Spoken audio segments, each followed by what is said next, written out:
గ్రామాల అభివృద్ధి కూటమి ప్రభుత్వ ధ్యేయమన్నారు మంత్రి కొండపల్లి శ్రీనివాస్. గత ప్రభుత్వ హయాంలో నిర్లక్ష్యానికి గురైన పల్లెలకు ఇప్పుడు మహర్దశ వచ్చిందన్నారు. విజయనగరం జిల్లా సోమాయాజుపాలెంలో నూతనంగా నిర్మించిన సీసీ రోడ్లు, డ్రైనేజీ కాలువను మంత్రి ప్రారంభించారు. కూటమి ప్రభుత్వంలో ప్రతి గ్రామానికి సీసీ రోడ్లు, డ్రైనేజీలు నిర్మించి ప్రజలకు మెరుగైన మౌలిక సదుపాయాలు కల్పిస్తున్నామన్నారు. అంతకుముందు గ్రామస్తులు మంత్రికి ఘనస్వాగతం పలికి గ్రామాభివృద్ధికి నిధులు మంజూరు చేసినందుకు కృతజ్ఞతలు తెలిపారు.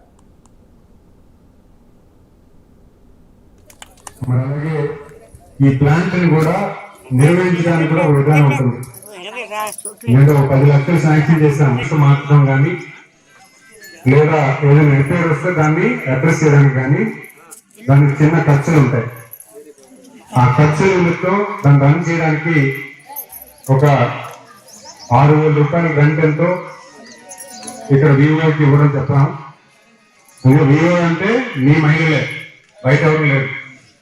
మీకే ఆ వివోకే మేము 50 రూపాయలు ఇస్తాం. ఈ వివోకి 6,000 గంటలు ఇచ్చారు అనుకోండి, ఎప్పుడైనా దాని రిపేర్ వస్తే సాధక బాధలు ఉంటే దాన్ని చూసుకుంటుంది. ఆ 6,000 గంటలు ఇవ్వాలి కాబట్టి ఫ్యాన్ కూడా కొంత ధర పెట్టడం జరిగింది. ఎంత పెట్టాలి? 10 రూపాయలు. ఒక ఫ్యాన్ 10 రూపాయలు డ్రింకింగ్ వాటర్కి ఇస్తే ఆ 10 రూపాయల మీద